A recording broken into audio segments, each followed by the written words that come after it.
and welcome to Doc to Me. My name is Heather. And I'm Kathleen. And this week we are getting super dark with Netflix's The Raincoat Killer, Chasing a Predator in Korea. I know before I said I didn't want to cover documentaries about serial killers, but this one seemed really fascinating. And it's really new, too. Yeah. Like super, super new. For one, it's just nice to be reminded that while we do have a fucking endless supply of serial killers, we're not the only country. Yeah, some of them are a little bit more brutal. Yeah. And his choice of victims is quite odd. Yeah, it was a little eclectic. Yeah, and honestly, it's just nice to hear a new story. I'm kind of tired of hearing about Ted Bundy all the time. He's so boring. He has a unibrow. It's very obnoxious to see his face. He's not attractive. So let's get into it, and I'm just going to go ahead and apologize now for any mispronunciations I make. I will definitely try my best, but I am not Korean.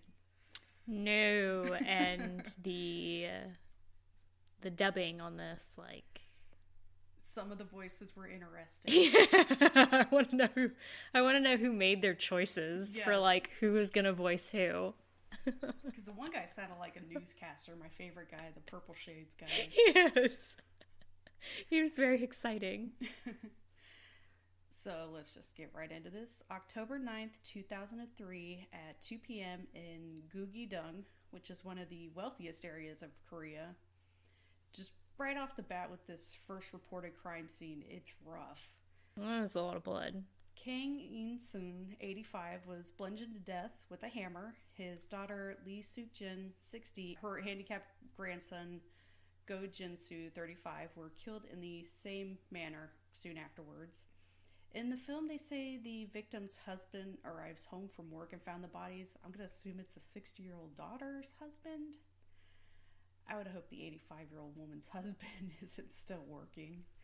Yeah, no, I want to say it was the daughter's husband. Kim Hee-suk seems to kind of lead the investigation on this crime scene, and she does not hold back on describing the scene.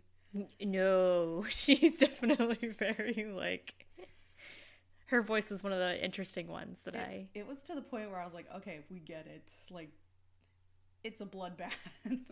I found it interesting how they put, like, blocks down to step on to not... Yeah, so they don't get into the crime scene, but she said they couldn't even do that. There was just so much blood everywhere, they didn't have anywhere to put them. Yeah, but I just, like, looking at, like, the little stepping blocks was really interesting. I was like, oh, that's new. That's what was cool is watching this, is you learn about, like, how other countries, like, handle crime scene techniques and even, like, the justice system. Yeah, it was really interesting. It was different.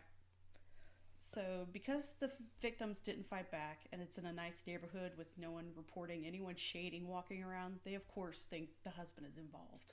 Oh yeah, it was pretty, immediate number one suspect. So while they're still investigating this crime scene, they notice some people kind of milling about, and they ask who they are, and it's detectives from the Gangnam police station.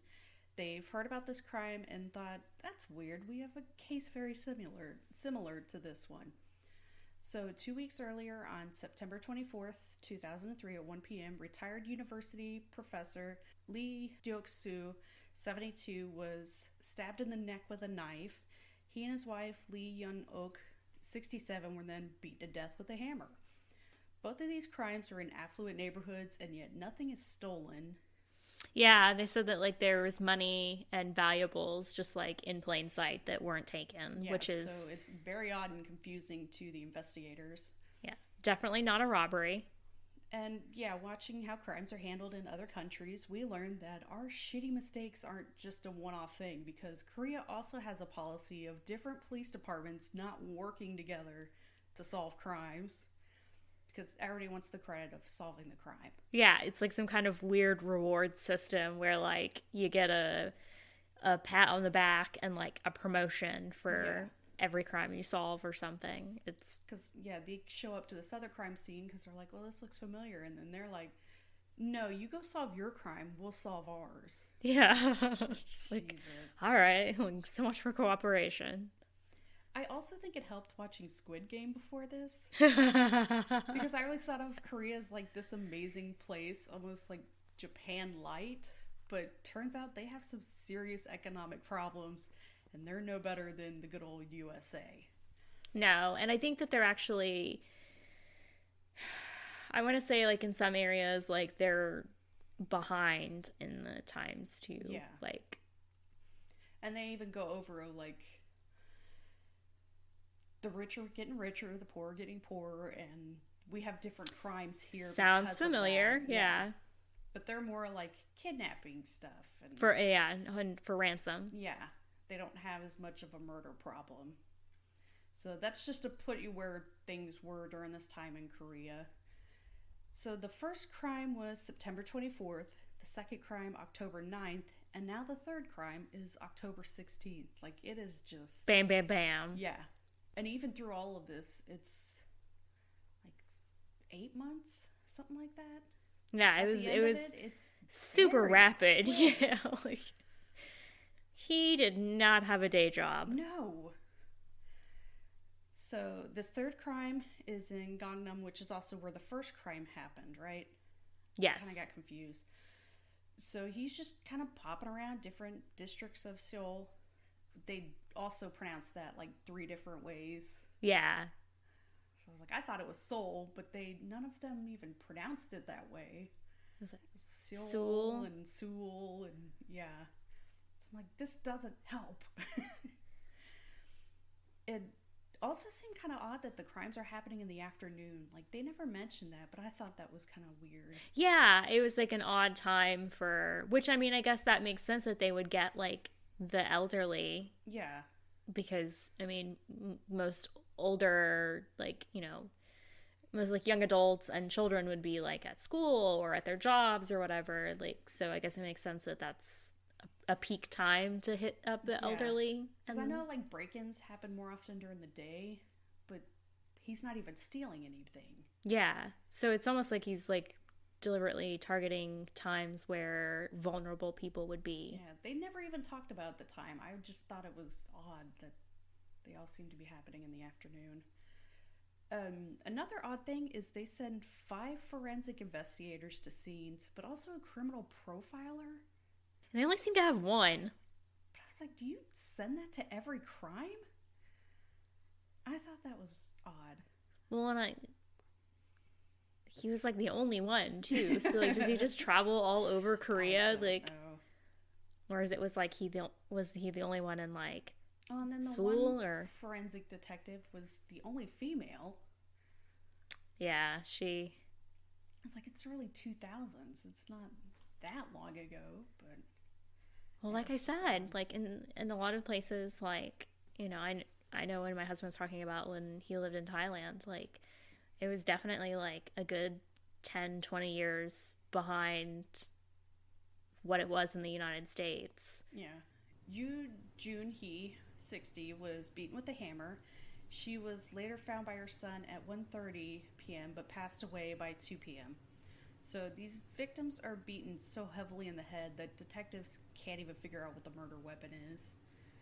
They are able to match a shoe print from this crime scene to the second one, so that's somewhat helpful. They're able to tie these together. Yeah, there was one like on a rug with blood, and then there was one on like an air conditioning unit, yeah. Which it was weird that they were talking about like the chilling feel in the room or whatever, and then they like went and examined the AC unit. And there was a footprint. I was like, is that some kind of like foreshadowing kind of thing? Was the AC just on? Yeah, like was it the ghost leading you to the AC unit where the footprint was? But it is terrifying. Someone is breaking into the homes of old rich people, beating them so severely no one even knows what the murder weapon is, and then just leaving without taking any valuables. Yeah. Like, there's just no known purpose. There's fucking blood everywhere. Yeah. November 11th, 2003, a fire breaks out at a home in Jonggro. They are there and discover Kim Jong-seok, 87, and his housekeeper, Bae Jin-hai, 53, are found dead from stab wounds and blows to the head. And there was also a 1-year-old boy that was apparently fine. Well, and this time he caught the place on fire, and I think that they said that, like, the 2 victims were burned. I had read that when he was trying to open up the safe, he somehow cut his hand, so he didn't want to leave any DNA, so that's why he set the fire. That would make sense. I don't remember that if they discussed that in this, though. But I read that elsewhere. That would make sense. Yeah. Yeah. It was because it was the only scene that he, like, you know, torched. Yeah. So it seemed the killer tried to get into the safe, but because of the fire at the first, they don't tie this one to the other scenes. Until they come upon a matching shoe print, which it reminds me of Richard Ramirez. Like, that's how they were tying those together, was because of shoe prints. Yeah. So at this point, the press announces that there's a serial killer, despite what the higher-ups in the police force think. Yeah, they don't want to use the word serial. Yeah, which seems fair. I get it. They don't have many serial killers in Korea. On Wikipedia's list of serial killers by country, Korea has 13, and one of them was from the 1700s, so I don't know if I want to add that. That doesn't count. Meanwhile, on the same list, USA doesn't show anything because we have so many. We get our own fucking page. We do. So it is apples to oranges with that. It doesn't seem like they have much evidence at these crime scenes, so they're literally just asking around for anyone suspicious and checking cell phone pings to see if any of them match up, in the same areas. Checking bags of anyone suspicious to see if they're carrying a hammer. Yeah. Excuse me, I need to check your bag. Like, it's needle in a haystack. But they are able to narrow the shoes down to being Buffalo brand. Go ahead and Google those shoes. They're hideous. I'm sure there's nice, like, work shoe looking, like, loafers or something. But if you Google it, everything that comes up are those, like, giant shoes like the Spice Girls used to wear. I always wanted some of those. Well, now you know. It's Buffalo brand. Oh my god, yes! They're uglier than the Skechers shape-ups. They are. They totally are. But I totally wanted, like, the little shoes like Baby Spice. Yeah. Oh, God. Totally found them. That's what I needed. Thank you. Found my Baby Spice shoes. So it seems that while the higher-ups don't want to admit there's a serial killer, these detectives are really trying to work together to solve this. They seem to be really dedicated to figuring it out to the point... Yeah, that one guy said that his family was bringing him clean underwear. Yeah. He was to the point they're trying to predict where the killer will strike next based on the Korean alphabet. Doesn't help them, but it shows how dedicated they are. And they were, like, camping out in their cars with, like, no AC, just, like, hot, not moving. So the guy who brought up the alphabet thing... What room was he in? There was a weird Egyptian painting on the wall next to him. I had to, like, pause it to be like, what is this? I feel like it was probably his home. I don't know. It was so out of place. So with this last crime, they're able to catch a little bit of a break. A building nearby had cameras that faced part of the road, and they spot a man on the footage. After showing it to family members, they say they don't recognize him, but they can only see the back of the suspect. But they do say he's wearing the jacket of the victim's husband. So which they know is like, this guy, like, he's not stealing valuables, but he's like, hey, it's a nice jacket, I'm going to go ahead and take it. Or maybe he was covered in blood, and he was like, I should probably cover some of this blood up. Yes. But, I mean, they're at a standstill. So they released the CCTV footage to the public in hopes of any information, and the crimes seemingly stop. And they had really struggled with whether they should release it or not. They don't want him to change his MO, but they're also hoping that maybe he'll see that they're getting closer and just stop. When does that happen? Yeah, they just move. They switched up a bit, or they move scenery, and... But again, they're not super familiar with serial killers. We have an interview with the victim's husband who says his wife suffered brain damage from an attack. Not really given much information about what this crime was. And then we're introduced to Kang Daiwan, who has the coolest fucking glasses I've ever seen. I love this dude. Like when you text me, like I said, Weekend at Bernie's. Yes. He literally, at some points, he looks like he is dead being propped up on camera. But he has the coolest glasses. Well, his whole outfit is just super cool. He's definitely, like, he's top of the tops. Yeah. It's black frames with purple lenses, and you know this dude is just swimming in the ladies. Oh yeah, he gets lots of pussy. And yeah, the fucking guy dubbing him clearly has more experience doing anime than serious documentaries. It is just... He's very excitable. It's a lot. Yeah. He is investigating murders in another region of Seoul. So with these new murders and attacks, it's young women walking alone and being attacked with blunt instruments or being stabbed. Spoiler alert, it's the same guy, but it's just weird how he just completely changes a victim type. Well, and he was like, well, you know, at first we were thinking, do we potentially have 2 serial killers right now in Korea? And he's like, but like even in the U.S., it would be weird to have 2 operating at the same time. And I'm like, that's not true at all. California in the 70s and 80s. Yeah, you got insane. like 15. Yeah. Like 2's nothing, buddy. And this time he's not breaking into homes, just attacking victims on the street, just out in the open. And that's what interested me so much in this, is that he just switches It's like from on the street elderly to just women. Like, that doesn't happen often. No, I don't know that I can think of a case that like someone has had such like huge change in you know their target. Well, even not just the target, just like the crime scenes, like where it happens changes. Yeah, because like going from like, you know, in the middle of the afternoon when it's quiet and, you know, not a lot of people around inside a home to like on a public street in the middle, like just out in the open. Like that's a huge... And then it changes again to something else, which we'll get into. So they're talking about young women being attacked, but they're kind of beating around the bush until the one cop says, even at the time, prostitution was illegal. It was very liberal in practice. In fact, it was really quite rampant. So now we understand the young woman is code for sex workers. It's a very polite way to put it. I was very proud of this documentary for being so progressive and referring to them as sex workers. Yeah, instead of like Hookers, prostitutes, hookers. So during this time, the cops don't give a shit about sex workers. They're only interested in the pimps, and not in the way you would think. No, they just want like... They work with the pimps. Yeah, they want information from them. Bribes and, as informants. And of course, so they have a new police captain who decides to crack down on sex work, which is fucking awful, as always. So instead of sex work being more open in public, they have to go underground and meet clients at their homes. And which is dangerous. Always poses a risk. So since our killer lived on the 3rd floor of his apartment building, he couldn't just drag these women out, so he's chopping up the bodies and bringing the parts down in plastic bags. And he was putting kimchi in the bags. And can we talk about, did he call a taxi to take that body with the kimchi? Like... I will get to that.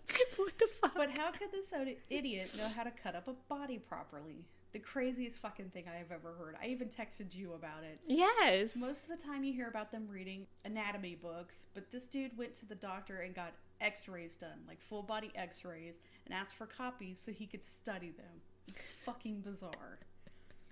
But that's what you get with universal health care. It's not that insane because at the time of these killings, Korea has universal health care. So he's just like, hey, full body scan, please. Yeah.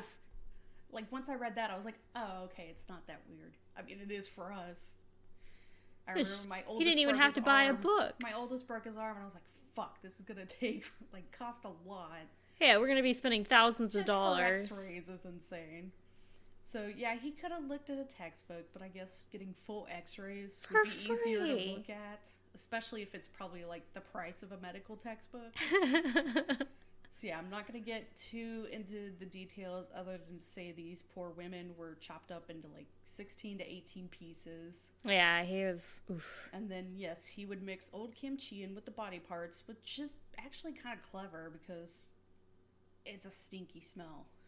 But it was so weird how, like, he got a cab, like, the first time he did it or whatever, and he gets a cab, and he puts the kimchi in with the trash bags. And first of all, one of those trash bags that they showed in the reenactment had a rip in it, and I do not think that is a smart idea to be carrying around dead bodies with rips in them. Yeah, like, I mean, I've heard of cases where they call a cab, but...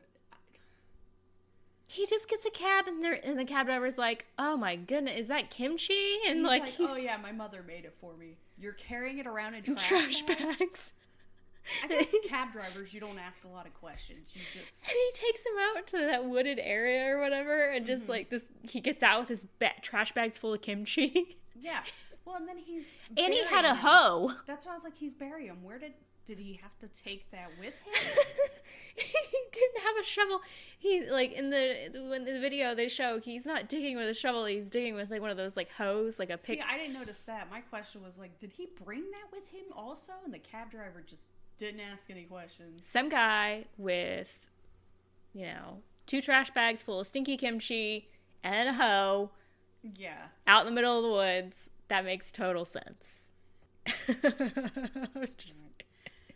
So they really don't talk about these later victims very much, which bothered me. They go on about how these sex workers are basically treated like nothing and then don't even name them or talk about them. I mean, they don't show pictures, which I guess is just because maybe they're like profession. Like all the pictures they show, they're blurred. Yeah. February 9th, 2004 in Namdong, Chung Young Dae, 47, was killed. She seemed a little older, so I'm not sure who she was. I don't know if she was a sex worker or just one of the random women he attacked on the street. I'm not sure. I mean, sex work... She seemed a little older, but... Sex work knows no age, but... Yeah, that's true. So he seems to take a little bit of a break, because that one was February 9th. This next one is March 16th. He choked Kwan Jin-hee, 23, to death. He then cut her corpse into pieces and dumped them on a trail near Sogang University. And then he takes like another bit of a break. May 2004, there's not a date. Mopo-gu, he lured 25-year-old Kim Hee-sun to his apartment and bludgeoned her unconscious with his hammer. He then decapitated her in the bathroom, smashed her head, mutilated her body, and buried her remains near Bongwon Temple. And this is what he's going to do with the rest of them, too.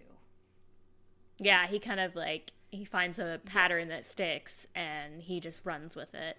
And they said that they picked up quick. Like, he really started going at it. Because this one is just May 2004, and then this next one is May 7th, 2004. And all of these are the same Mapo-gu. Shinmin A, 33, was killed the same way. June 1st, 2004. Hang Suk-ja, 35. June 9th, 2004. Jang Kwang, 26. June 18th. Kim Ji-ho, 27. June 25th. Woo Koo-yoon, 28. And then July 2nd, Kim Mi-young, 26.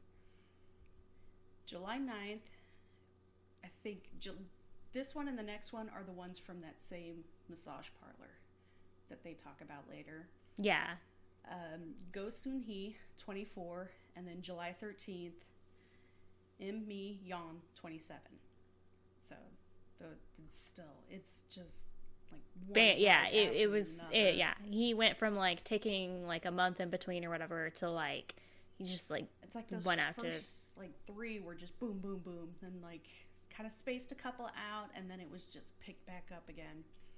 So he's just taking these body parts to this small flat area and burying them. The area is so small that he's putting these bags 30 centimeters apart to make room. For us dumbass Americans, it's slightly less than a foot. So, I mean, they're pretty close together. He's packing them in there. So, as typical with almost all of these serial killers, as smart as they think they are, they're bound to do something absolutely stupid to get caught. Oh, yeah. So, one of these massage parlors that has had some of these women disappear receive a call from a guy asking them to send a woman to him. The owner of this place notices the phone number on the caller ID. Looks familiar. Belongs to one of the missing women. What a fucking idiot. Yeah, like, who does that? Just who? So obviously the owner calls a cop friend and lets the dude know what's going on, and they set up a sting to catch this guy. They of course need a woman to pose as bait, and when she shows up to the meeting place, he calls her and dismisses her because she's too tall. This fucking And then the freak. detective comes on and talks about how he didn't like the taller or the chubbier women Yeah. because it was harder. So we're safe. We're good. He's looking for smaller girls because they're easier to dispose of. Like, God. So the next girl shows up and says this dude is weird, so they arrest him? It was very odd. It didn't make much sense. He's just fighting these cops off and has flyers stuffed in his mouth. He was like trying to swallow them. Have you ever tried to swallow like one piece of paper, let alone like a bunch of flyers? Even if he didn't harm any of these women, there's something a little off about him. He has a mouthful of flyers. He's just like trying to... So who is this fucking creep? A 34-year-old named Yu Young Chul who has a son and was previously married. He's been previously convicted 14 times for several different charges. That's a lot of charges at 34. I'll go over them too. They're bizarre. And he's served a total of 7 years in prison prior to his string of murders.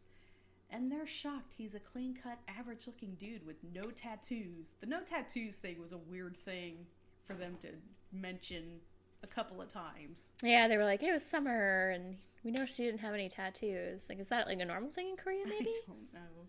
The criminals all have tattoos? Cultural differences. But you look at his previous crimes, and it's not that shocking that it could be this guy. So, the first one was in 1988, which was theft. Would have put him around like 18, 19, so he started like right away. 1991, theft, sentenced to 10 months in prison. June 23rd, 1993 is when he marries his girlfriend. Also in 1993, theft, where he's sentenced to 8 months in prison, so I guess marriage didn't change him. Does it ever? October 26, 1994, his son was born, and as far as we know, he's on the straight and narrow for a few years. Except for 1995, where he's charged with selling child pornography. What the fuck, man? You got a kid! 1998, there's theft, forgery, identity theft. He's sentenced to 2 years in prison. 2000, he's charged with raping a 15-year-old girl, sentenced to 3 years, 6 months. October 27th, 2000, his wife divorces him. Guess she finally took the hints. Seriously. September 11th, 2003, never forget, he is released from prison. And September 24th, 2003 is when he kills the first victims less than 2 weeks after being released from prison. Just no downtime for this guy. Didn't even take a vacation. No. I've also read elsewhere that the cops weren't even the ones who originally caught him in that sting thing.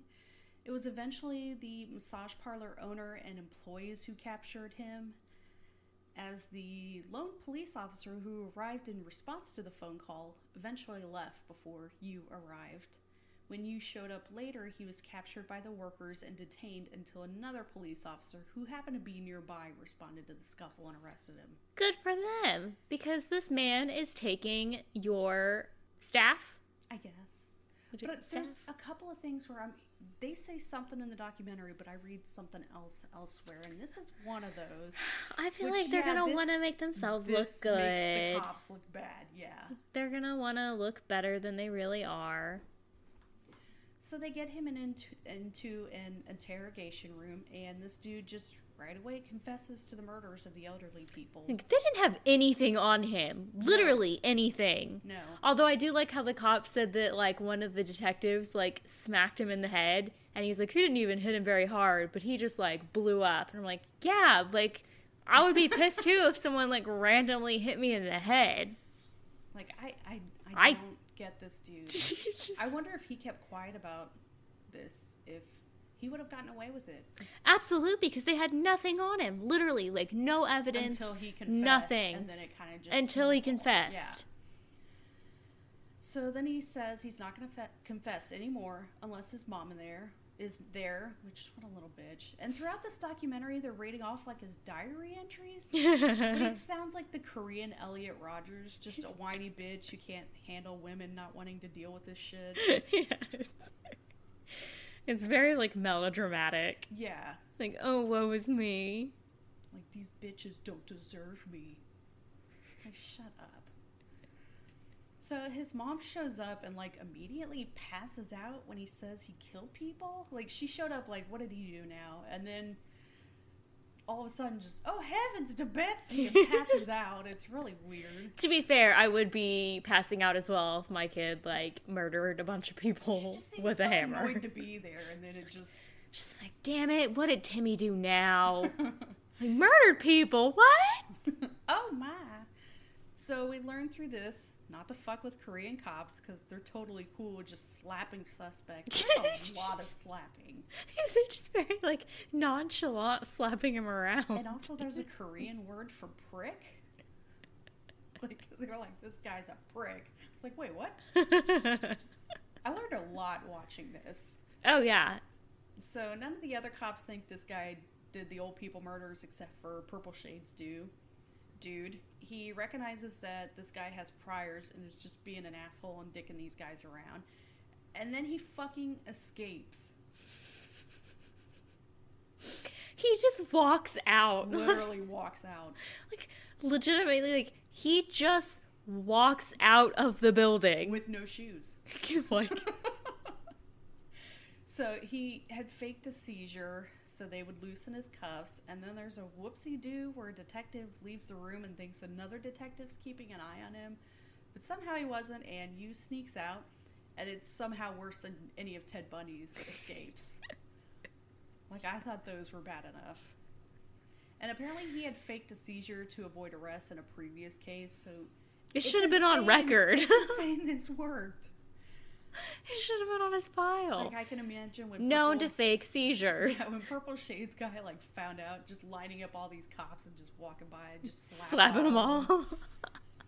But the creepy part was he was following that one detective down the hall, and that guy had no idea. No, he's like so scary. Followed him out. On the beginning of this third episode, we learned that we don't use clapperboards anymore. We just use an app on our phone. I thought the clapperboards, they just held up a phone with an app that had it. I really thought that was weird. Anyway, the chase is on for this guy. Middle of the night in a city of 10 million, and this guy is loose. And they're worried he could kill again. FYI, Seoul has almost 2 million more people than New York City does, and it's smaller. So that's... I'm not surprised. Like, when you think of places like Japan and Korea, like... like you hear about like those tiny apartments or whatever where it's like literally just enough room for like a bed and a toilet. That is crazy. Like more people than New York City and it's smaller. So that's just, once you're gone, like you're just, that would be so hard to find somebody. Oh yeah. Needle in a haystack. And yet apparently he goes home and has enough time to get rid of evidence. Why were there no detectives that is not there?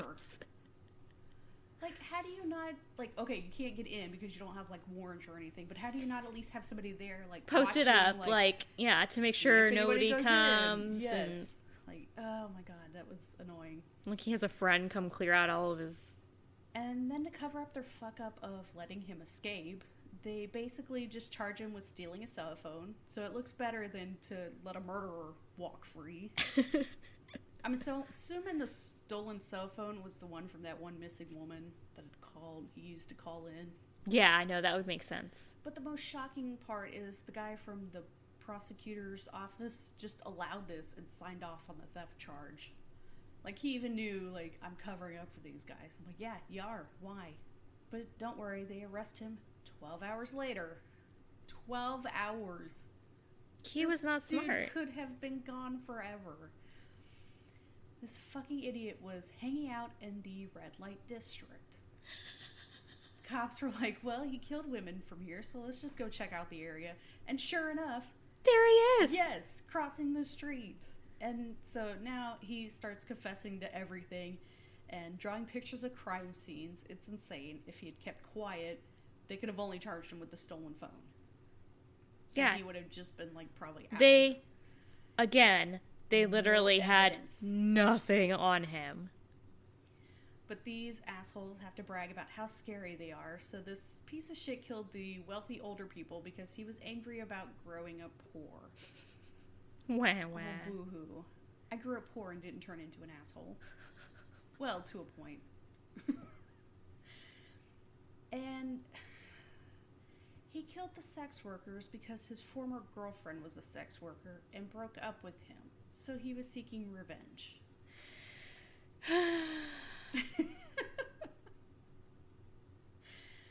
So later on, his quote was, "Women shouldn't be sluts, and the rich should know what they've done."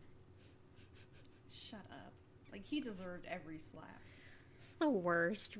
Like, there's no valid excuse, obviously, but, like, those are the worst, like, fake excuses. Yeah. But he's at least decent enough to tell the cops where the bodies are buried, so the women can be returned to their families. But I guess I misspoke. He's not being decent. He's just using it as an excuse to brag some more, is what I feel like.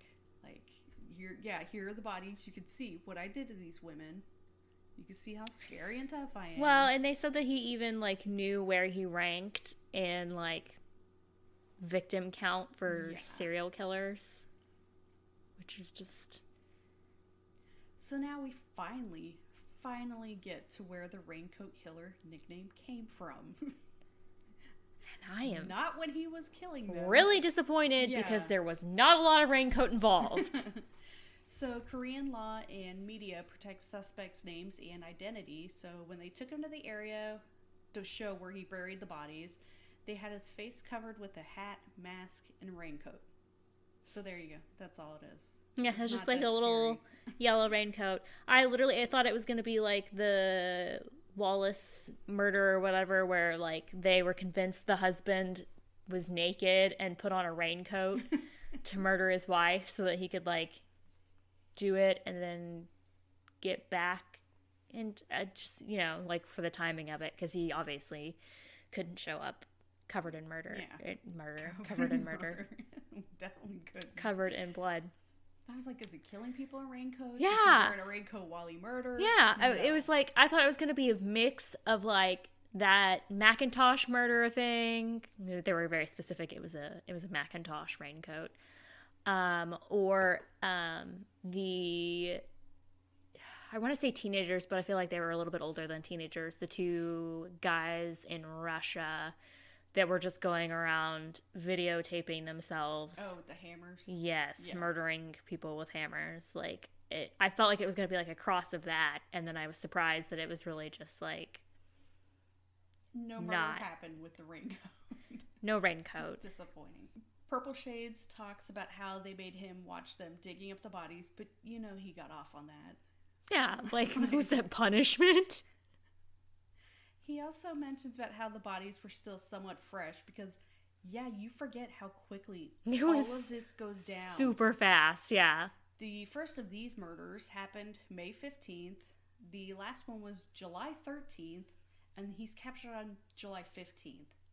Yeah, so some of these... It's not just bones. No, they're fresh. And again, they don't deal with this sort of thing, so it has to be absolutely horrendous for these cops. Well, and the female investigator was even saying that, like, while she was, like, videoing, she was crying. Yeah. Because it was just so... And shout out to Detective Kim. To ID the bodies, DNA would take at least 15 days. So she went and checked the fingerprints on the bodies. Yeah, and she said that one of them took, like, 161 attempts. Like she's really affected by these deaths. But she had them all identified that day. Yeah, she was definitely a boss. She's a saint. So everyone keeps saying that the only thing linking him to all these murders is his confession, which I don't know. He led them to the bodies. Yeah, that's a pretty big giveaway that someone might have had a part in it. His bathroom, where he killed and dismembered the women, fucking glowed like the Griswold's house at Christmas. On the ceiling. And there's body matter still on the bathroom ceiling. Yeah, it was... He did it. Yeah. He also told them where the murder weapon was, which was a terrifying sledgehammer that he had modified so it had a short handle on it. Jesus. And I love that the neighbors noticed something was up because their shared water bill had shot up from him, like, washing all the blood away. I'd be so pissy if I had a shared water bill with all my neighbors. But this evidence is not nothing. You can't just ignore the state of that bathroom. No, literally, there was skin on the ceiling of his bathroom. Like, that screams murderer. So, checking the sledgehammer for DNA ties him to yet another murder. This would have been the 7th one on his list. April 14th in Mapugu, An Jai-sun, 44, was a vendor. According to this film, this is another one where there's 2 different stories. But according to the film, he was killed because he was questioning Yu's fake police badge. The police badge is never brought up anywhere else. Yeah, I didn't hear anything about that. So I've read in other places that the vendor scammed Yu by giving him fake Viagra pills. I assume it's like the dick pills, like at bodegas. I don't know. He was wrestled into his own van, handcuffed, and murdered. Yu sawed off the victim's hands and disposed of them in a plastic bag. He then set the van on fire. So this murder never would have been solved without the weapon because it's during the spree of the women. Yeah, it didn't really fit. So they sort of skim over the courtroom stuff. So let's go over that a little. Oh my god, this guy is insane. So Yu first appeared in court on September 6, 2004, refusing to defend himself, declaring his intention to boycott the remainder of the trial, and then apologize to the victims. He boasted that he had no intention of stopping. When he was forced to return 2 weeks later, he lunged at the 3 presiding judges. That's not suspicious. He refused to appear at the next court session on October 4th after attempting suicide the night before. And he again disrupted a hearing 3 weeks later when he tried to attack a spectator who had cursed him, which ended with Yu signing a statement that he would not cause further commotion. And we're just supposed to believe that? Yeah. So prosecutors requested the death penalty, which Yu thanked them for. And Yu was sentenced to death on December 13, 2004 for 20 counts of murder. His case, which appalled Koreans, has fueled the debate on capital punishment in South Korea. Although the death penalty is still permissible under law, it has not been carried out since 1997. And support for the death penalty has grown since learning of his crimes. The Seoul Central District Court said murders of as many as 20 people are unprecedented in the nation and a very serious crime. Yeah, you think? I'm gonna have to agree with you there. The death penalty is inevitable for you in light of the enormous pains inflicted on the families concerned and the entire society. Yu is currently detained at Seoul Detention Center, so it's a lot. But I'm really glad I watched it. It was rough, and I left some things out just because it felt like almost too much to discuss. Yeah, I would have to say I may have enjoyed it even more with only subtitles, but I can't trust subtitles these days, and so I had to do like both. Mm-hmm. But I don't know. I do think that kind of like the voices kind of can take you out of it a bit, like. But there were some points where you need that. Yeah, exactly. Exactly. It just gets so dark. Yeah. But yeah, I definitely watched it. It was very interesting. No, it was a good one. And it's new, so it's definitely it was what I had seen, but I had kind of been like, but I was like, once I looked into it, I was like, this might be interesting. And I actually hadn't heard of this case, so yeah. It was definitely new information for me, and like you said, it was like a huge insight into what it's like in other countries when they're trying to solve murders. Yeah. So I think next week I mentioned going over that Lorena Bobbitt documentary. I could use a good dick cut off. Yeah, we can rip on that cop who didn't want to touch a severed dick. Arch's face, we laugh. We could basically like, it'd be pretty gay to touch a dick. No homo, okay? Yeah, I think there's exceptions. We could use something a little lighthearted. And... well, I mean, just the beginning of that is lighthearted. Yeah. I mean, but we could stand to talk about a little justified dick chopping. Because this is something that happened when we were growing up. Yeah, like, I remember this. I remember that being like, what was this? A wiener whack? A wiener whack? Do you remember this? Yes. Like, growing up, it was such a joke, and then once you, like, read into it, it's like, oh, no. Yeah, we were too young to know, like, the real story, Yeah. but we definitely weren't too young to make jokes about it. No. All right, so we'll be back for next week. Bye-bye. Bye. Thank you for listening to Doc to Me. The opening music is by Twisterium. For comments or suggestions, we can be reached by email at doctomepod@gmail.com. Find us on Twitter at doctomepod and find a link to our Facebook group in the show notes. Thank you.